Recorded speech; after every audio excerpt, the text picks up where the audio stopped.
أعوذ بالله من الشيطان الرجيم. بسم الله الرحمن الرحيم.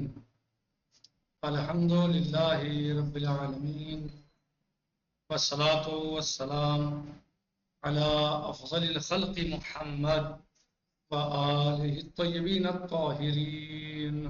اللهم صل على محمد وآل محمد. وعجل فرجهم. ہمارا درس اور گفتگو بحث امامت میں ہے، جو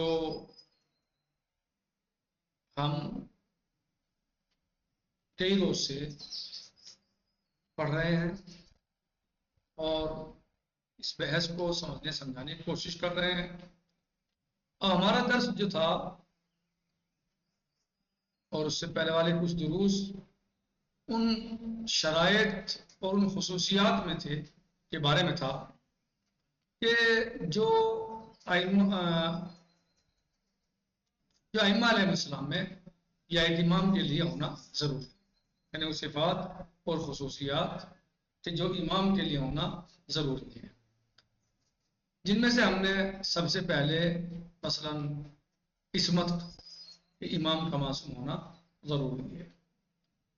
دوسری شرط یا صفت تھی امام کے لیے، دوسری شرط اور صفت تھی امام کے لیے کہ وہ مجسم علم ہو، یعنی اپنے وقت کا سب سے بڑا عالم ہو.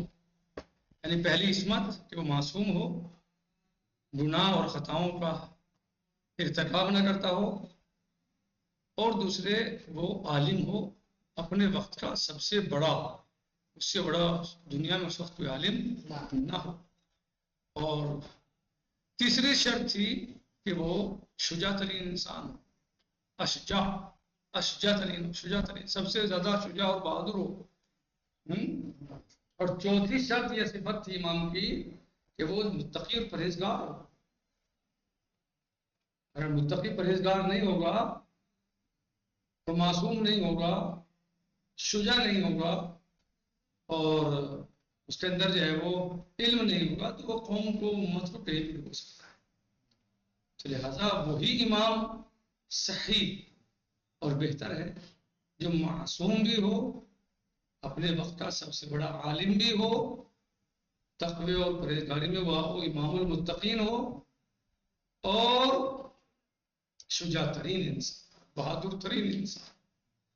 لہذا مذہب اہل بیت علیہ السلام جن ائمہ علیہ السلام کی پیروی کرتا ہے، جن ائمہ علیہ السلام کو اپنا امام اور رہبر اور خلیفہ رسول تسلیم کرتا ہے، 12 اماموں، ان کے لیے کوئی بھی دنیا کا انسان یہ نہیں کہہ سکتا کہ وہ غلطیاں کرتے تھے، وہ گناہ کرتے تھے، یا وہ متقی و پرہیزگار نہیں تھے، یا وہ عالم نہیں تھے. حتیٰ مذاہب اربع جو برادران رسولت کے مذہب ہیں، اگر ان کی اصل دیکھا جائے، ان ائمہ مذاہب اربع کے استاد کو دیکھا جائے تو ڈائریکٹ یا انڈائریکٹ، مباشر یا غیر مباشر طور پر امام صادق علیہ السلام کے استاد ہیں، چاہے وہ امام ابو حنیفہ ہوں یا امام شافعی ہوں یا مالک ہوں یا احمد بن حنبل ہوں. یعنی ان چاروں اماموں کا رابطہ ڈائریکٹ، یعنی دو کا رابطہ تو ڈائریکٹ ہے اور دو کا انڈائریکٹ، مثلا غیر مباشر طور پر جو ہے وہ امام کے شاگرد ہیں. تو لہٰذا علم کا عالم تو یہ ہے. اور دنیا میں کوئی انسان یہ نہیں کہہ سکتا، کوئی بھی انسان یہ نہیں کہہ سکتا کہ جو مذہب اہل بیت کے پیروکار، یعنی مذہب اہل بیت امامیہ یا شیعہ اثنا شریعہ جن اماموں کو مانتے ہیں وہ امام مثلا عالم نہیں تھے. کوئی مسلمان اس بات کو نہیں کہہ سکتا کہ وہ اپنے وقت کے سب سے بڑے عالم نہیں تھے، ان سے بڑا کوئی عالم نہیں ہوتا تھا. کیونکہ یہ مذہب اہل بیت علیہ السلام کے پیروکاروں کا عقیدہ اور ایمان ہے کہ جس کو عالم، جس کو امام مانتے ہیں یا خلیفہ رسول مانتے ہیں تو اس کو معصوم بھی مانتے ہیں، اپنے وقت کا سب سے بڑا عالم بھی مانتے ہیں، اور متقی پرہیزگار اور شجاع ترین انسان. اور پانچویں جو ہے شرط یا صفت ہے امام کی، ان صفات میں سے جو استاد آیت اللہ العظمیٰ شیخ مکارم شیرازی حفظہ اللہ نے بیان کی ہیں. پانچویں ہے اخلاقی جاذبیت. امام کے اندر اخلاقی جاذبیت کا ہونا ضروری ہے. جس کا اخلاق اس طریقے کا ہو, اس قسم کا ہو کہ لوگ اس کی طرف کھنچیں, لوگ اس کے پاس آئیں, اس کے اخلاق میں کشش ہو, جاذبیت ہو, اس کے اخلاق اس طرح کا ہو کہ لوگ اس کی طرف خود بخود کھنچتے چلے آئیں.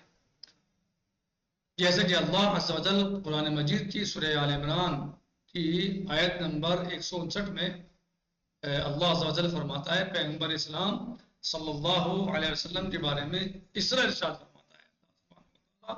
سورہ مبارکہ آل عمران کی آیت نمبر 159, فَبِمَا رَحْمَةٍ مِّنَ اللَّهِ فَبِمَا رَحْمَةٍ مِّنَ اللَّهِ لِنْتَ لَهُمْ وَلَوْ كُنْتَ فَظًّا غَلِيظَ الْقَلْبِ لَانفَضُّوا مِنْ حَوْلِكَ.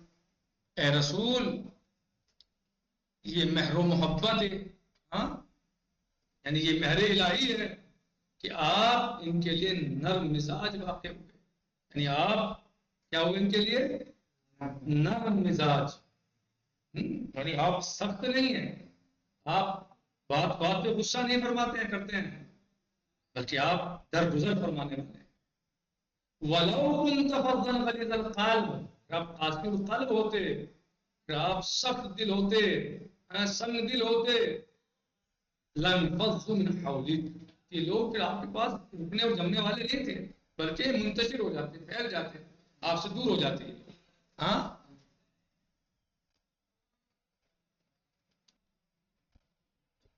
تو اللہ تعالیٰ کیا فرماتے ہیں سورہ مبارکہ آل عمران میں اپنے نبی حضرت محمد مصطفیٰ صلی اللہ علیہ وسلم کے سلسلے میں کیا فرماتا ہے, فَبِمَا رَحْمَةٍ مِّنَ اللَّهِ لِنْتَ لَهُمْ وَلَوْ كُنْتَ فَظًّا غَلِيظَ الْقَلْبِ لَانفَضُّوا مِنْ حَوْلِكَ. اے میرے رسول, یہ مہر, یہ محبت الہی ہے, یہ مہر الہی ہے, ہاں, یہ مہر و محبت الہی ہے کہ آپ ان کے لیے نرم مزاج واقع ہوئے.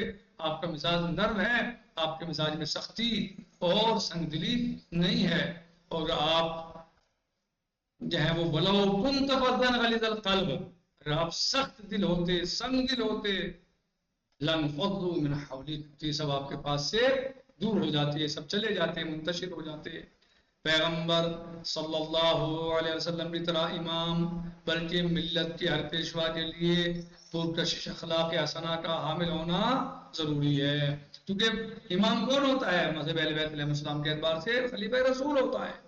وہ امام جو ہمارے 12 امام ہیں, جن میں سب سے پہلے مولا متقیان امیر المومنین علی علیہ السلام, اور آخری امام امام زمانہ عجل اللہ تعالی فرجہ الشریف حضرت امام محمد والی محمد والی, ہاں, حجت بن حسن المہدی عجل اللہ تعالی فرجہ الشریف. یہ سب کے سب کیا ہیں؟ سرکار رسالت ختم مرتبت حضرت محمد مصطفیٰ صلی اللہ علیہ وسلم کے خلفاء ہیں.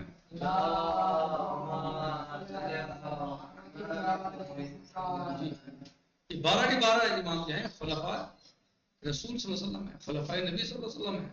یعنی یہ امام اس معنی میں صرف نہیں ہے کہ وہ پیشوا ہیں یا قوم کے رہبر ہیں, نہیں, صرف اس معنی میں نہیں ہے, بلکہ بمانے خلیفہ رسول, خلیفہ رسول ہیں اور قوم کے رہبر اور پیشوا ہیں. خلیفہ رسول بھی ہیں اور قوم کو, ظاہر سی بات ہے قوم کا رہبر پیشوا کون ہوگا؟ وہی ہوگا جو خلیفہ رسول ہوگا. صرف وہ حکومت کا مالک نہیں ہوگا کہ حکومت اس کے پاس ہے بس وہ خلیفہ رسول ہو گیا, نہیں, بلکہ رسول صلی اللہ علیہ وسلم دین و دنیا دونوں کے رہبر تھے. تو خلیفہ رسول بھی وہی صحیح ہے اور وہی مناسب ہے, اور اسی کے لیے خلیفہ رسول کہنا مناسب ہے جو دین و دنیا دونوں کی رہبری کرتا ہو, جو صرف انسانوں کا خلیفہ امام نہ ہو, انسانوں کے لیے خلیفہ نہ ہو, بلکہ جنوں کے لیے خلیفہ ہو. ہاں, جیسے امام شافعی نے بھی کہا ہے, وسیع المصطفیٰ حقا امام الانس والجنہ, علی حبہ جنہ قسیم النار والجنہ, وسیع المصطفیٰ حقا امام الانس والجنہ. تو بہرحال امام جو ہوتا ہے وہ دین و دنیا دونوں کا رہبر ہوتا ہے اور دونوں کی وہ رہبری سنبھالتا ہے. تو امام کا صرف یہ نہیں کہ وہ دنیاوی حاکم ہوتا ہے, نہیں, بلکہ وہ انسانوں کو دنیا آخرت دونوں کی انسان کے لیے دونوں کی رہبری کرتا ہے. تو کہہ رہے ہیں کہ ضروری ہے کہ نائب رسول یعنی امام کے لیے ضروری ہے کہ اس کا اخلاق بھی اخلاق کیا ہو؟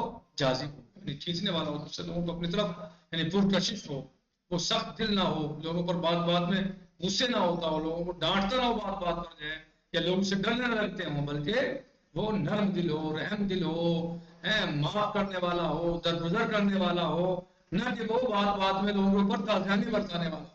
ہاں، یا تازیانی برسانے والا نہیں ہوتا امام جو ہے، جب مومنین پہ جو ہے تازیانی برسائے رہے امام، نہیں، بلکہ امام تو رحم دل ہوتا ہے۔ امام کیا ہوتا ہے؟ رحم دل ہوتا ہے، اور امام جو ہے وہ لوگوں سے محبت کرتا ہے، وہ صرف ان کی ہدایت چاہتا ہے، دن دنیا دونوں کی بھلائی چاہتا ہے۔ ضروری ہے تاکہ وہ مقناطیس کی طرح لوگوں کو اپنی طرف کھینچ سکے، اور مقصد امامت و خلافت پھر اس کے نتیجے میں پورا ہو سکے۔ بلا شک و شبہ ہر قسم کی سختی و بد اخلاقی جو کہ انسانوں کو بیزار اور منتشر کرنے کا باعث ہو، پیغمبر و امام علیہ الصلوۃ والسلام کے لیے بہت بڑے عیب ہے یہ، ہیں؟ بلا شک و شبہ ہر قسم کی سختی، بد اخلاقی جو کہ انسانوں کو بیزار اور منتشر کرنے کا باعث بنے، سبب بنے، جس کے نتیجے میں لوگ بیزار ہو جائیں امام سے یا نبی سے، تو یہ چیزیں امام اور پیغمبر ہیں، نبیوں کے لیے، ائمہ علیہ السلام کے لیے بہت بڑے عیب ہیں، اور ان کا ان عیوب سے پاک ہونا ضروری ہے۔ ان کے اندر اخلاقی جذبات ہونا چاہیے، لوگ ان کی طرف کھنچیں، ان کی طرف بڑھیں، نہ کہ ان سے ڈرنے لگے لوگ جو ہے۔ یعنی امام جو ہے وہ صرف ڈرانے والا نہیں ہوتا، اور بالخصوص مومنین ان سے نہیں ڈرتے، بلکہ مومنین سے محبت کرتے ہیں، مومنین کے لیے وہ بے حد نرم و نازک مزاج رکھتے ہیں، بے حد ان سے محبت کرتے ہیں، ان کے اوپر رحم کرتے ہیں، ان کی بھلائی چاہتے ہیں، ان کی فلاح و بہبود چاہتے ہیں ان کے لیے۔ ہاں، تو امام جو ہے وہ نہ کہ لوگ اس کے تازیانے سے ڈرنے لگیں، ہاں، کہ صاحب تازیانہ مار دے گا، صاحب جو ہے بہت دلیر ہے، اور دلیر کہاں ہے؟ صرف مسلمانوں کے درمیان، مومنین کے درمیان، اگر غیر مسلم سے مقابلہ ہے تو وہاں میدان چھوڑ کے بھاگ جاتے ہیں۔ ایسا خلیفہ نہیں ہوتا ہے، یا ایسا رہبر نہیں ہونا چاہیے۔ رہبر وہ ہو جو دنیا کا شجاع ترین انسان ہو۔ امام کون ہوتا ہے؟ جو شجاع ترین انسان ہوتا ہے، اور آپس میں مومنین میں بہت زیادہ رحم دل ہوتا ہے۔ مومنین میں رحم دل ہوتا ہے، اور غیر مومن کے لیے، حق کے لیے، اسلام کے لیے، اللہ کے لیے وہ شجاع ترین انسان ہوتا ہے۔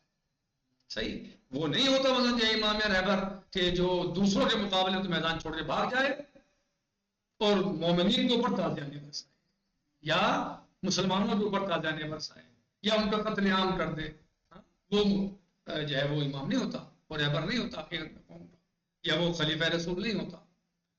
بلکہ خلیفہ رسول اور امام جو جس زمانے میں امام کو لیتے ہیں، یعنی امام یعنی خلیفہ رسول اور پیشوائے امت، وہ نرم دل، رحم دل، اور لوگوں پر، مومنین پر بالخصوص رحم کرنے والا ہوتا ہے۔ حالانکہ وہ سب پر رحم کرنے والا ہوتا ہے، چاہے کافر ہو، چاہے مشرک ہو، غیر مسلم کوئی بھی ہو، وہ سب سے رحم کرتے ہیں۔ لیکن مسئلہ اسلام کا اور اللہ کا آتا ہے، مسئلہ دین کا اور مسلمانوں کی مصلحت کا آتا ہے، تو پھر وہ دنیا کا شجاع ترین انسان ہوتا ہے۔ جی، یہ وہ اہم شرائط ہیں کہ جنہیں جید علماء اسلام نے امام کے لیے ضروری قرار دیا ہے۔ کون کہہ رہے ہیں یہ؟ آیت اللہ العظمیٰ استاد شیخ مکارم شیرازی حفظہ اللہ۔ یہ وہ اہم شرائط ہیں کہ جنہیں جید علماء اسلام نے، یعنی بزرگ علماء اسلام نے، جو بہترین علماء اسلام ہیں، اچھے علماء اسلام ہیں، علماء اسلام نے امام کے لیے ضروری قرار دیا ہے۔ ان 5 شرائط کے علاوہ امام کے لیے دیگر خصوصیات و شرائط بھی ہیں، ایسا نہیں بس یہی ہیں، لیکن یہ کیا ہیں؟ یہ واضح ترین اور مشہور ترین خصوصیات و شرائط ہیں، لیکن ان میں سے اہم یہی تھی جو بیان کر دی گئی ہیں۔ ہم آج کے درس میں یہی پر اسی پر اکتفا کرتے ہیں، باقی انشاءاللہ کل آئے گا۔ والحمدللہ رب العالمین، وصلی اللہ علی سیدنا و نبینا محمد وآلہ الطیبین الطاہرین۔ اللهم صل على محمد وعلى محمد وعجل فرجهم فی امان اللہ۔ خدا حافظ۔